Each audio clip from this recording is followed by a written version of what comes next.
Hey everyone, and welcome to another deep dive. Today we're going to be tackling something a little bit different. Yeah, We're going to be blending philosophy, politics, and economics, that's right. all with a touch of fantasy. Little bit of Lord of the Rings. You'll walk away understanding complex diplomatic strategy, Absolutely. maybe even some tips for handling those tricky family disagreements. Right. Buckle up. It's going to be a wild ride. Yeah, what we're really dealing with here is how to navigate global issues Okay. with this backdrop of something straight out of Lord of the Rings, All right. the Ring of Power. But in this case, it's a metaphor for cyber weapon capabilities. Okay. So let's paint the picture. Yeah.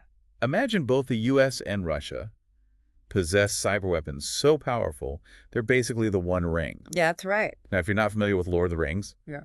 the One Ring is this incredibly powerful artifact that can corrupt anyone who uses it. Exactly. And just like the characters in the story grapple with what to do with this incredibly dangerous object, Right. the US and Russia face similar dilemmas. How do you handle such immense power responsibly? Okay, so the sources lay out four possible approaches. Yes. And it's fascinating to see how they each reflect different schools of thought Uh-huh. in international relations. Absolutely. So let's start with option A. Okay. A nation decides to keep its cyber weapon capabilities a secret and refuses any international oversight. This is essentially a go-it-alone strategy, Okay. rooted in the idea of unilateralism. It's based on the assumption that trust is a weakness, Right. and the only way to ensure security is to maintain absolute control. Kind of a my precious approach, Yes. which never seems to end well in stories Right. or in real life. Precisely. This approach tends to breed suspicion and mistrust, making it harder for nations to cooperate on global issues. It can lead to an arms race, Oh, wow. with each country trying to develop even more powerful weapons Right. to maintain an advantage. So not exactly a recipe for global stability. Not really, no. Okay, let's move on to option B. Okay. What if a nation decided to publicly destroy its cyber weapons as a gesture of good faith?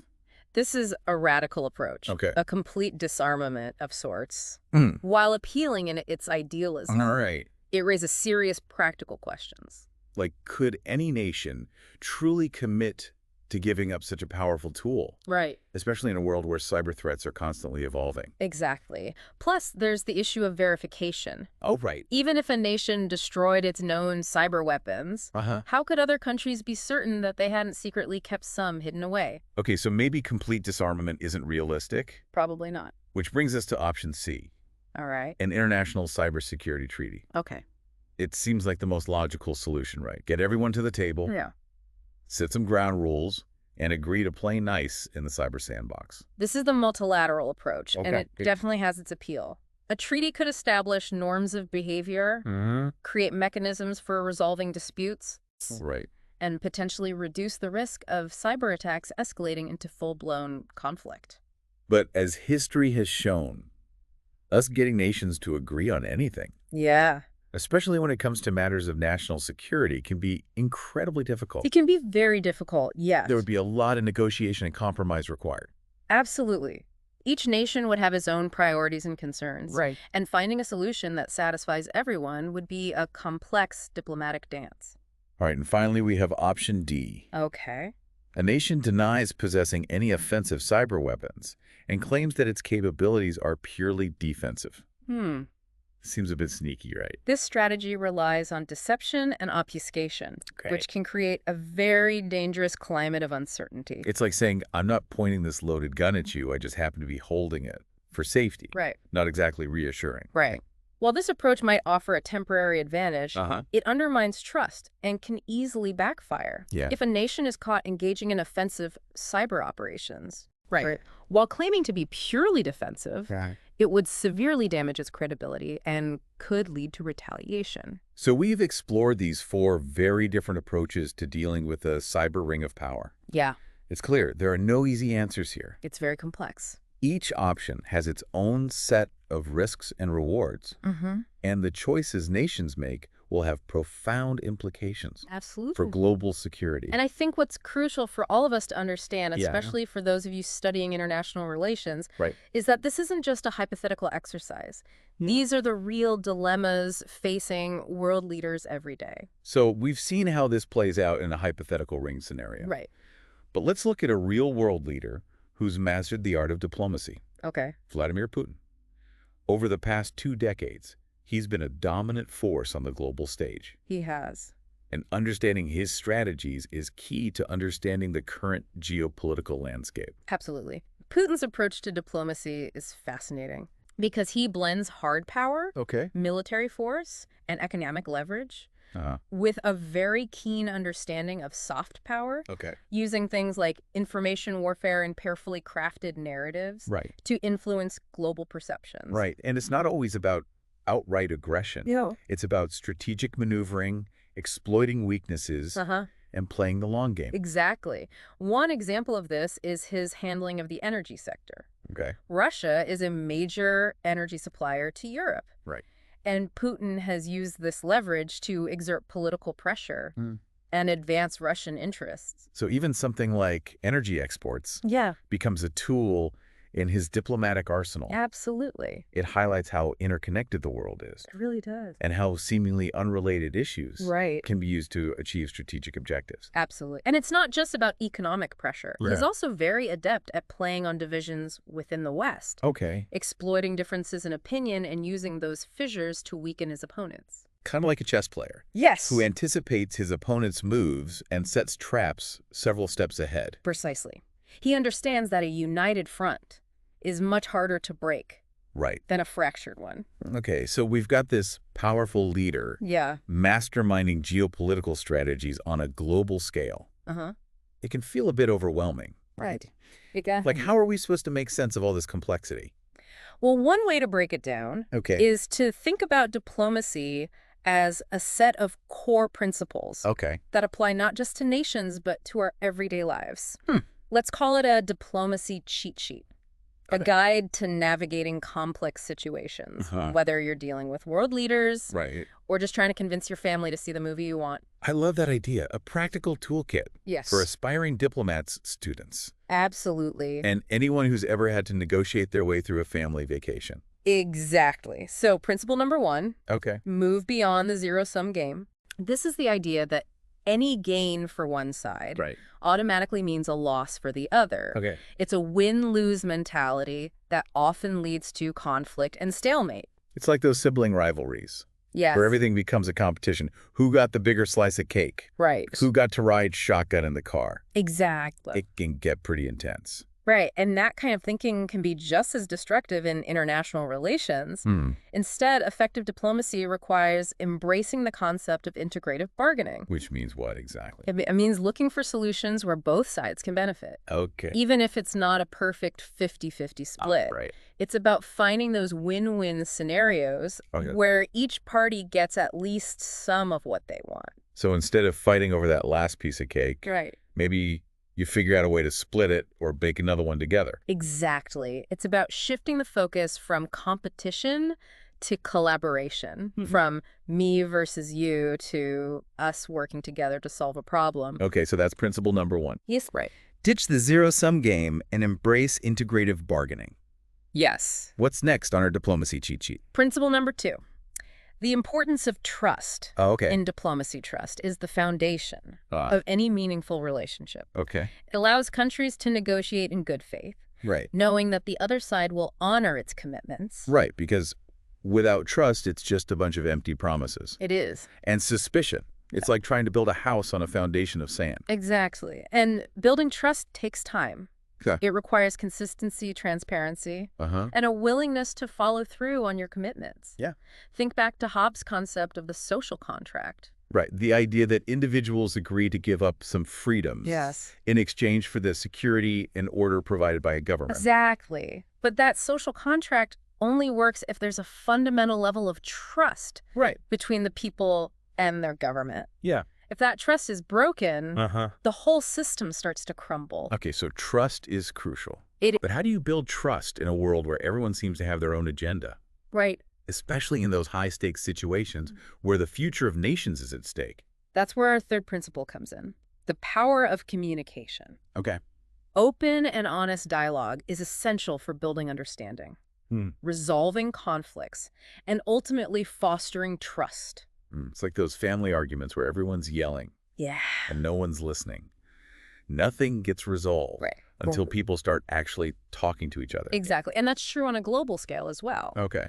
Effective diplomacy requires a willingness to listen to the other side's perspective, even if you don't agree with it. It's about seeing things from their point of view. Yes. Understanding their motivations and finding that common ground where you can start to build a solution. Right. It's not about winning an argument. Okay. It's about finding a way forward that addresses everyone's core concerns. It's about creating a dialogue where everyone feels heard and respected, even if they don't get everything they want.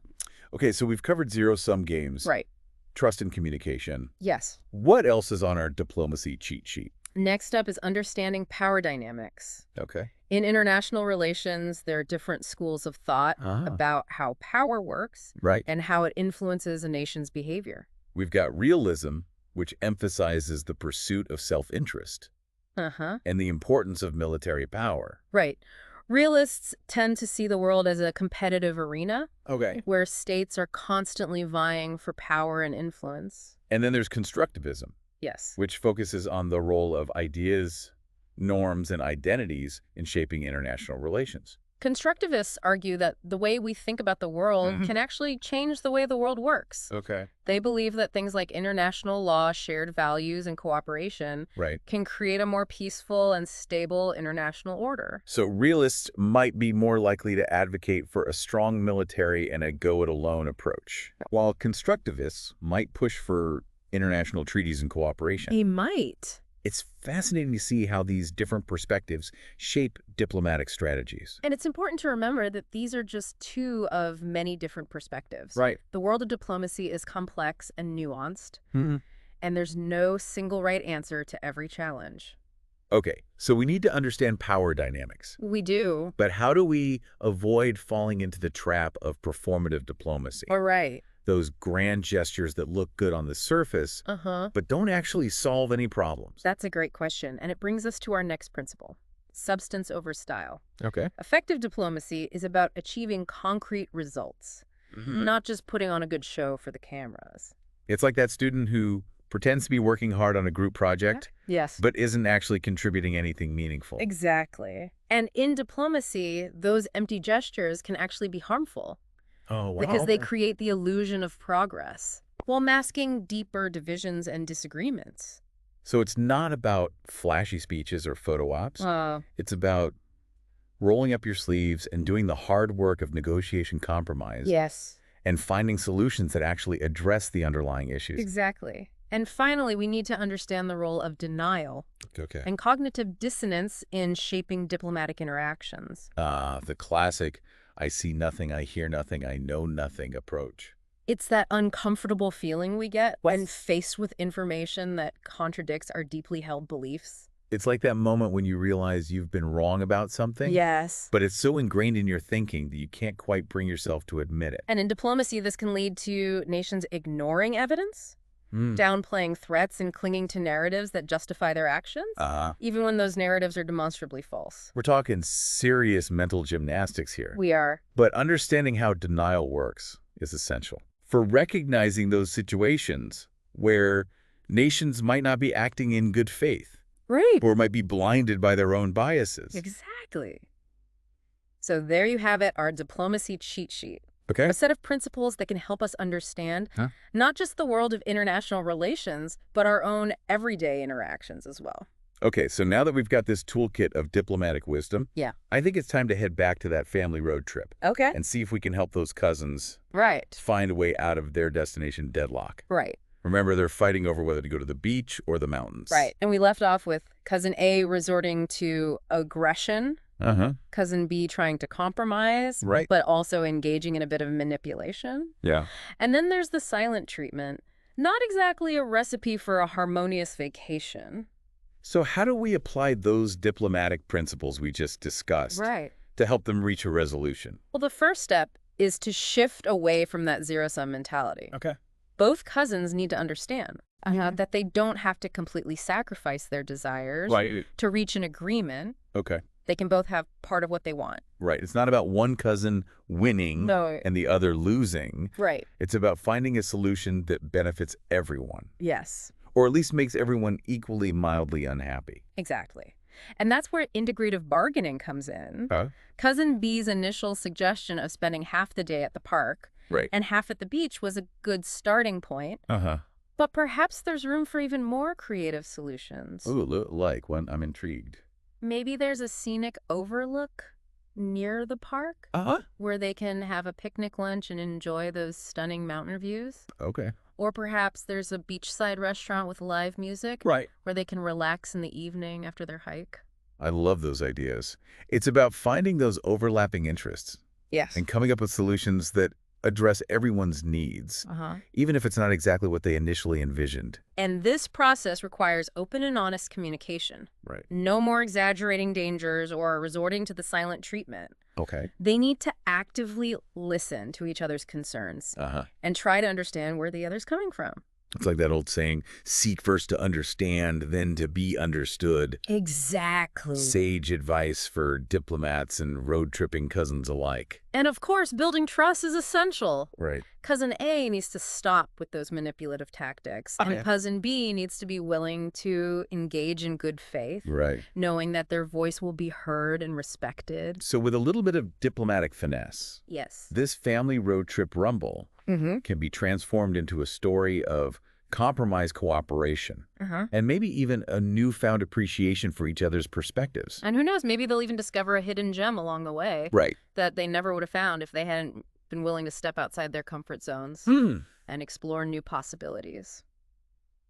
Now for the final stretch of our deep dive today. We're going to take things to a global scale. All right. Get ready, listeners, because you're about to become diplomats. Representing the world's top 5 economies. Wow. The U.S., China, Japan, Germany, and India. Imagine you're sitting at the negotiating table. Tasked with addressing some of the most pressing challenges facing humanity. Climate change, global trade, cybersecurity. Wow. International security and pandemic preparedness. It's like a high-stakes model UN. But with the fate of the entire planet hanging in the balance. Each nation has its own objectives and interests. The U.S. aims to maintain global economic leadership, secure access to critical resources, and promote democracy. China seeks to expand its influence, secure regional dominance, and address environmental concerns while maintaining social stability. Japan is focused on boosting economic growth, strengthening regional security alliances, addressing demographic challenges, and promoting technological innovation. Germany's priorities include maintaining economic stability within the Eurozone, promoting renewable energy and environmental sustainability, and addressing refugee and migration issues. And India is striving for accelerated economic growth, poverty reduction, environmental protection, and enhanced regional security. It's a complex web of interconnected challenges and competing priorities. So, dear listener, here's your final thought-provoking question for today. How would you prioritize your nation's interests? What kind of diplomatic strategies would you employ to navigate this intricate global landscape and find solutions that benefit not just your nation, but the world as a whole? It's a question that requires careful consideration, strategic thinking, and a deep understanding of the interconnectedness of global issues. And that, my friends, is the essence of diplomacy. It is. It's about finding ways to bridge divides, build consensus, and create a more peaceful and prosperous future for all. So keep those diplomatic skills sharp. And remember, the lessons we learn from negotiating a family road trip can often be applied to the grand stage of international relations. Thanks for diving deep with us today. We'll catch you on the next episode. Absolutely. Where we'll explore. Well, you'll just have to wait and see. That's right. Until then, keep exploring, keep learning, and keep those diplomatic minds engaged. All right, so we've got our 5 major players: the U.S., China, Japan, Germany, and India. Each one a powerhouse in its own right. Absolutely. Each one facing a unique set of challenges and opportunities on the global stage. And remember those 5 key issues we're tackling. Climate change, global trade, cybersecurity, international security, and pandemic preparedness. It's a lot. It is. These aren't just abstract problems. They're interconnected challenges that require coordinated action. It's like a giant puzzle. Where each nation holds a few of the pieces. You can't solve it unless everyone's willing to work together, share their knowledge, and maybe even compromise a bit. Exactly.